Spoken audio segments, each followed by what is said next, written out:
ก่อนอื่นก็สวัสดีและสวัสดีพ่อแม่พี่น้องเบิร์ดหมู่สู่คนอยู่ทางในประเทศและนอกประเทศนี่มื้อนี้เราจะพาให้พ่อแม่พี่น้องมาเบิ่งภาพบรรยากาศอยู่ครัวเซกองเมืองกินเลยเซกองผู้ใดที่ไกลไปไกลมาหรือว่าเมื่อนักจึงต้องได้ผ่านครัวเซกองไปก่อนแต่ละจุดต้องได้พักผ่อนหรือว่าพักผ่อนนั่งชมวิวหั่นนี่อาจจะประมาณนี้ครัวเซกองก็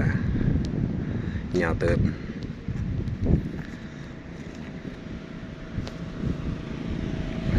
บรรยากาศอากาศไม่แดดดีเลยนี่ภาพบรรยากาศเบื้องลงนี่ให้พาให้พี่ให้น้องมาส่งมาเบิ่งกัน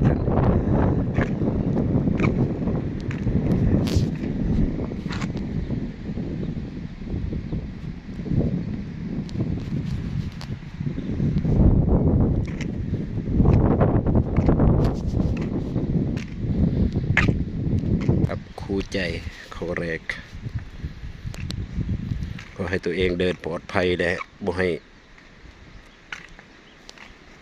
รถไปส่อตามถนนหนทางเพื่อให้บ่ให้เสียเวลาเพื่อบ่ให้